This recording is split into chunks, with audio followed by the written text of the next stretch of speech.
Brought to you by Biz Analyst.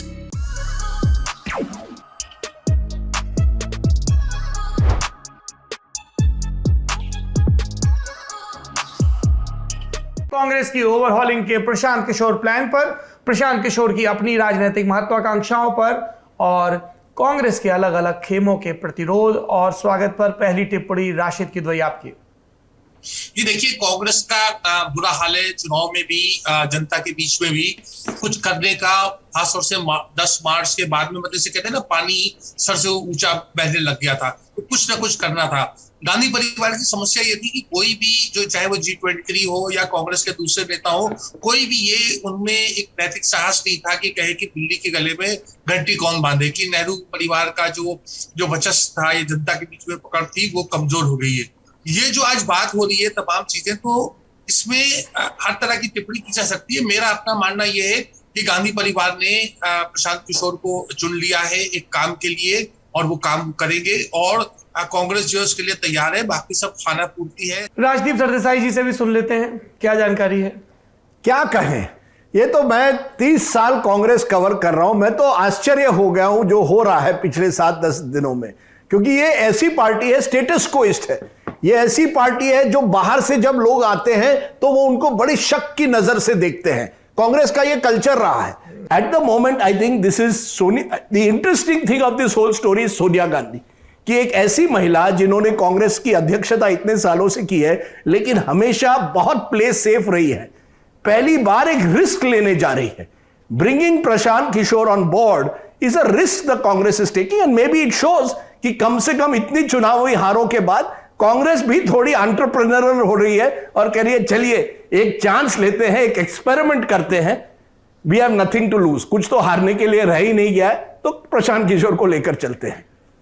Interesting, very interesting. ये Hollywood के किसी पटकथा लेखक के लिए एक दिलचस्प प्लॉट हो सकता है। The old company with a legacy but not a good balance sheet, the matriarch, the heir which nobody is ready to believe in, and the newly appointed CEO and the tussle in the conference room. ये वो premise है जो बनती नजर आ रही है, क्योंकि राजनीति को समझने वाले ये कह रहे हैं कि देर सवेर महत्वाकांक्षाओं का टकराव होगा तो जरूर, फिलवक्त सारी कवायद अपना डंडा, अपना झंडा गाड़ के ज़्यादा से ज़्यादा ज़मीन पर अपने तंबुओं का, अपने खेमे का विस्तार करने की है। और कोशिश ये भी है कि कल को कोई ये ना कहे कि आपने विपक्ष की एकता या ग्रैंड ओल्ड पार्टी के पुनर्नवीकरण का प्रयास नहीं किया और एकला चलो रे की राह बना ली, या ये एक पूर्व पीठिका है कांग्रेस के भीतर एक नई कांग्रेस को पाने की, जो समय रहते परिस्थितियों को देखते हुए अलग भी हो सके। गांधी परिवार और कांग्रेस पर तो बात कर ही रहे हैं। आपने वर्ड, एक छोटा सा आपने वर्ड यूज किया सीईओ। ये सीईओ वर्ड जो है ना, ये पॉलिटिक्स में कैसे फिट होता है मुझे अभी तक पता नहीं है, क्योंकि ये जब मनमोहन सिंह बने थे तो ये कहा गया था कि Manmohan Singh will run government, Sonia Gandhi will run party, लेकिन बाद में कहा गया कि सोनिया गांधी रिमोट कंट्रोल कर रही है मनमोहन सिंह को।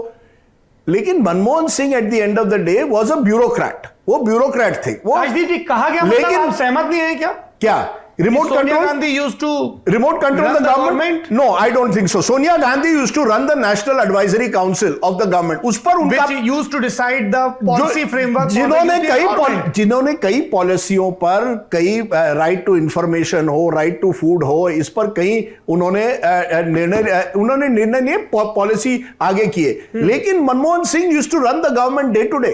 लोकसभा चुनाव तो लड़ने नहीं दिया था 2009 में। अरे हमारे यूपी में कहावत है, गुड़ खाएं गुलगुले से परहेज। वही हाल था मनमोहन सिंह के साथ। नहीं, देखिए, ये एक अच्छी एक कहानी है कि Manmohan Singh, Sonia Gandhi remote control the government was running, Manmohan Singh used to manage the government day to day.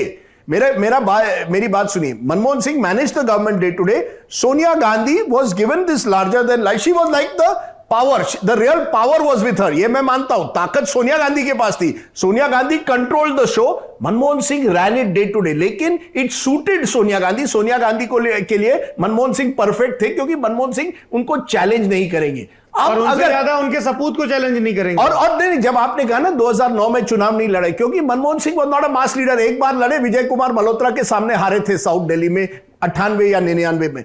मेरा एक छोटा सा कहना आपसे, तब के मनमोहन सिंह और 5 साल के पीएम मनमोहन सिंह के पॉलिटिकल स्टेचर में क्या कोई फर्क नहीं है? नहीं, देखिए, मैं मानता हूं Manmohan Singh as PM was able to establish an identity जो वो मास लीडर कभी नहीं बनना चाहते, ना बन सकते थे। And when he started asserting himself, क्या आप मुझे बताइए, आप पॉलिटिक्स कवर कर रहे थे, राशिद जी भी थे, कौशिक भी थे, क्या ये सिर्फ एक कोरी अफवाह है कि मनमोहन सिंह 2009 में लोकसभा चुनाव लड़ना चाहते थे? I have not, when I have asked, Manmohan Singh has not told me at any stage that he wanted to fight the elections. I think it suited Manmohan Singh. Remember, तब उनको एक हार्ट की bypass भी उनकी हुई थी उस समय. It suited him to continue in the form that he is. देखिए, Manmohan Singh is not all, is, as I said, a bureaucrat. जो हमारी बॉस कहेगी वो मैं करवाऊंगा. मेरा ये पॉइंट है, जब आप सीईओ वर्ड यूज करते हैं, Manmohan Singh was the perfect CEO in that sense for Sonia Gandhi, क्योंकि वो गांधी परिवार को ना कभी चैलेंज करते, ना कभी उनकी बात से परहेज हो जाए. जो वो चाहते वो करते. अगर आप उसे रिमोट कंट्रोल फिर कहना चाहते हैं, दैट्स योर व्यू. मैं कहता हूं he was the perfect prime minister for Sonia, executor. जो सोनिया गांधी चाहती थी वो करते थे, लेकिन उसके अलावा डे टू डे फंक्शनिंग उन्हीं का था. न्यूक्लियर डील जो था वो मनमोहन सिंह की इनिशिएटिव थी. Sonia Gandhi was not involve, was not that keen on it, because Sonia Gandhi left के साथ अच्छा संबंध रखना चाहती थी. अब जो मैं कहने जा रहा हूं कि प्रशांत किशोर उस तरह के सीईओ नहीं बनेंगे जो मनमोहन सिंह टाइप ना, because he wants, Prashant Kishor की अपनी राजनीतिक महत्वाकांक्षा. देखिए, he wants to be a brand in himself. He likes to position himself as Prashant Kishore, India's leading election strategist. तो उनके इंटरव्यूज होते हैं, वो अपनी एक पहचान उनकी बन गई है. Manmohan Singh didn't want any पहचान. मनमोहन सिंह बिल्कुल खुश थे कि मैं प्रधानमंत्री बना हूं और मैं कुछ कर पाऊंगा. He was a workaholic, bureaucratic prime minister, but I think he deserves a little bit more credit than people give him. इतिहास उनको मुझे लगता है अच्छी तरह से देखेगा, अगर हम वर्तमान भी ना देखें. That prophecy in the last press conference, India history will be kinder. देखिए, मैं आपने 2009 का जिक्र किया. Do you know the real thing? Manmohan Singh नहीं चाहते थे उस समय कि ए राजा को उनकी सरकार मिले. वो नहीं चाहते थे कुछ मंत्रियों को लिया जाए. वहां सोनिया गांधी ने उनको ओवररूल किया, वीटो किया, और उस वजह से मनमोहन सिंह की सेकेंड टर्म में मनमोहन सिंह बड़े कमजोर प्रधानमंत्री बने. ये आप कह सकते हैं कि उनकी एक कमजोरी थी. मैं, कुछ लोग कहेंगे, और जब करप्शन चार्जेस होने लगे, वो उस चार्जेस से अपने आप को बचाने में लग गए, और ये उनकी कमजोरी थी. But I think he is a much better prime minister than just being called a remote control prime minister. My point is different. Congress जैसे पार्टी में जो गांधी परिवार टाइटली कंट्रोल करती है एक तरह से, उसमें एक ऐसे व्यक्ति को अगर आप सीईओ बनने जा रहे हैं जो अपनी एक पहचान खुद की है, उसमें क्या कहीं कॉन्फ्लिक्ट होगा? किस तरह से ये how will you settle it in a party? ये चैलेंज है. बनाता है. हाँ, बिल्कुल. प्रशांत किशोर के पॉलिटिकल ऑप्शन क्या हैं? क्यों वो बार बार लौट के कांग्रेस के पास आ रहे हैं? पहले टीएमसी के जरिए वो अपने राजनीतिक भविष्य को संवारने की कोशिश कर रहे थे, ऐसा कहा ऑब्जर्वर्स ने. यही मैं कहने जा रहा था, क्योंकि प्रशांत किशोर ने इससे पहले पॉलिटिकल लीडिंग शुरू किया था जेडीयू के साथ, जहां वो ठीक से नहीं संभाला गया. कॉन्फ्लिक्ट हुआ. कॉन्फ्लिक्ट इसलिए हुआ क्योंकि प्रशांत किशोर की जो काम करने के तरीका है और जेडीयू एक जिस तरह का पार्टी है, वो दोनों चीजें ठीक से बैठे नहीं. अब उसके बाद प्रशांत किशोर ने एक नए पार्टी, खुद की पॉलिटिकल एक इनिंग शुरू करने की कोशिश की थी, जो पार्टी की तरह नहीं, एक मिशन की तरह किया था. पार्टी का नाम नहीं दिया था, लेकिन उसके बाद ही कोविड आ गए. लेकिन गौर फरमाने वाली ये बात है कि क्यों बार बार प्रशांत किशोर कांग्रेस के पास ही जाने की कोशिश करते हैं, क्योंकि उनको भी ये एहसास है कि पूरे भारत में एक कांग्रेस ही ऐसी पार्टी है जो नेशनल लैंडस्केप में बीजेपी को चैलेंज कर सकते हैं. और कांग्रेस के पास ही एक ऐसा इंफ्रास्ट्रक्चर है जो बना बनाया हुआ है. जैसे वो कहते हैं ना कि एसेट्स जो फंक्शनिंग नहीं है, किसी भी कंपनी के पास फिजिकल एसेट्स बहुत है, फंक्शनल नहीं है. प्रशांत किशोर चाहते हैं कि उसको रिवाइव किया जाए. क्योंकि आप देखेंगे, अगर हम पॉलिटिक्स को समझे, बीजेपी भी जब 2 सीट लेके आए थे 1980s में, तो बहुत एक लंबा रास्ता चलना पड़ा। प्रशांत किशोर के पास इतना टाइम नहीं है, और ऊपर से बीजेपी इतने आगे इसलिए बढ़ पाए क्योंकि हम एक बात भूल जाते हैं कि बीजेपी के पीछे आरएसएस का ताकत है, जो एक पूरे भारत में फैला हुआ ताकत है, एक नेटवर्क है।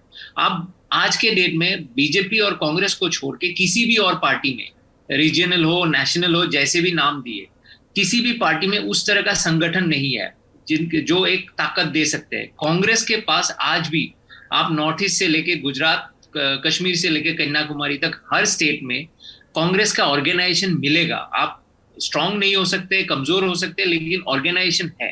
तो एक बना बनाया हुआ स्ट्रक्चर प्रशांत किशोर के पास है, और उनके पास एक पॉलिटिकल एक्सपीरियंस है कि इलेक्शन कैसे जीता जाता है। वो उन्हें ये भी पता है कि किसी भी ब्रांड का वैल्यू तब होता है जब वो पीक में होते हैं। उन्हें पता है आज वो सारे इलेक्शन जीत रहे हैं, लेकिन हार भी देखना पड़ेगा किसी ना किसी दिन, और जैसे हारते रहेंगे तो उनका वो मैजिक वैन खत्म हो जाएगा कि ये इंसान इलेक्शन जीता सकता है। ये जो एक ब्रांडिंग हो चुका है वो खत्म हो जाएगा। उसके खत्म होने से पहले वो ऐसे पार्टी पकड़ना चाहते हैं जो आज से लेके 10 साल में सत्ता में आ सकते हैं, सेंटर में सत्ता में आ सकते हैं, और आने की सारी वो गुण है। लेकिन अभी उनको खुद को ही पता नहीं हो, जैसे कुंभकर्ण को अपने ताकत की पता नहीं होते थे, तो इस तरह से कांग्रेस को खुद को पता नहीं है, और पता है भी तो कैसे करना है। और अगर ये भी पता चले कि कैसे करना है, तो करने की जो चाहत है वो दिख नहीं रहे। क्योंकि कई वजह ये भी है कि हम क्रिटिसाइज करना बहुत आसान है, लेकिन जब कोई पार्टी सत्ता में होते हैं तो बहुत सारे डिसीजंस, बोल्ड डिसीजंस लेना आसान होते हैं। आज यही कांग्रेस अगर केंद्र में सत्ता में होते तो कई तरह के डिसीजंस वो इजीली ले सकते थे, लेकिन अब गांधी फैमिली में जो कांग्रेस का न्यूक्लियस है उनमें वो शक्ति नहीं है कि वो किसी भी तरह का बोल्ड डिसीजंस बहुत आसानी से ले पाए।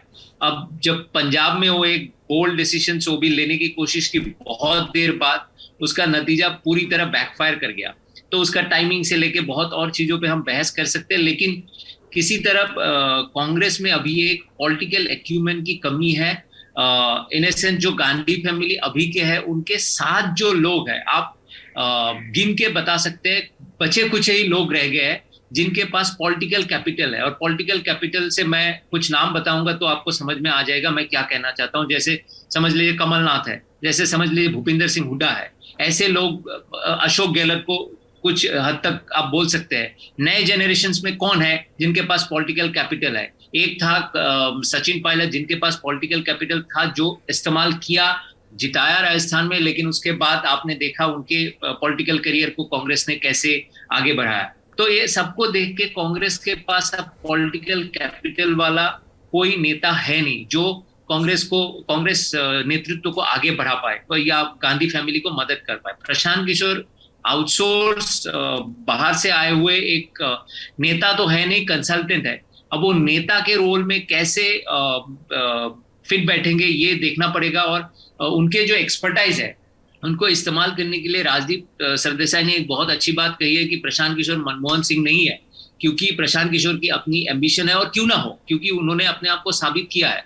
तो उस एम्बिशन को भी नर्चर करना होगा, और उस एम्बिशन को नर्चर करेंगे तो बहुत सारे ऐसे कांग्रेसी होंगे जिनको दुख होगा या कष्ट होगा, और साथ में गांधी फैमिली की जो स्वार्थ है और हित है उनको भी ध्यान में रखना पड़ेगा। ये दोनों चीजें, क्योंकि मैं पहले भी कह चुका हूं कि राहुल गांधी और Prashant Kishor they have to be in sync. जब तक वो दोनों, आप सोनिया गांधी जी हो सकते हैं, प्रियंका गांधी जी हो सकते हैं, समझ सकते हैं, लेकिन राहुल गांधी और प्रशांत किशोर जब तक एक टेबल में बैठ के सारे चीजों पे, हर मुद्दे पे सहमत नहीं होंगे, तब तक ये जो मिलन है ये अधूरा ही रहेगा। और जिस दिन ये हो पाएगा और एग्जीक्यूशन प्रोसेस शुरू हो जाएगा, तब कांग्रेस में रिवाइवल में कोई परेशानी नहीं रहेंगे, क्योंकि ये आसान नहीं है। लेकिन प्रशांत किशोर का ये डेस्परेशन टू ज्वाइन कांग्रेस, ये इसी वजह से है क्योंकि इसके बाद प्रशांत किशोर के हाथ में कोई और ऑप्शंस, पॉलिटिकल लीडरशिप का ऑप्शंस है नहीं। वो किसी भी पार्टी में ज्वाइन कर सकते हैं, टीएमसी से लेके वाईएसआरसीपी तक, हर एक के साथ उनका रिश्ता अच्छा है, लेकिन वो अपने पॉलिटिकल कैपिटल के बारे में भी सोच रहे हैं, क्योंकि जो भी पार्टी है, ये डीएमके हो या टीएमसी हो, सारे पारिवारिक पार्टी है। तो वहां पे वो उस लेवल तक नहीं पहुंच सकते हैं जहां वो हाईएस्ट एम्बिशन अगर फुलफिल करना हो तो वहां तक कोई नहीं पहुंच सकता क्योंकि वो रिजर्व है। कांग्रेस भी एक फैमिली पार्टी है, लेकिन कांग्रेस ने एक मॉडल तो दिखा दिया है कि मनमोहन सिंह प्राइम मिनिस्टर बन सकता है। तो ऐसे शायद ऐसे प्रशांत किशोर के मन में ऐसे आकांक्षा है, और कोई गलत बात नहीं है क्योंकि उन्होंने साबित किया है अपने पॉलिटिकल एक्यूमेंट को। तो कांग्रेस ही उनके लिए एक परफेक्ट चॉइस है अब आज के डेट में, क्योंकि इंफ्रास्ट्रक्चर तैयार है, सब कुछ तैयार है, बस ऊर्जा डालना है। और उनके पास वो जो अब एक तरह से टेक्नोलॉजी कह सकते हैं, इलेक्शन विनिंग टेक्नोलॉजी, वो उनके पास है। वो पूरे संगठन में अगर विस्तार कर देंगे तो हो सकता है तख्ता पलट हो जाए।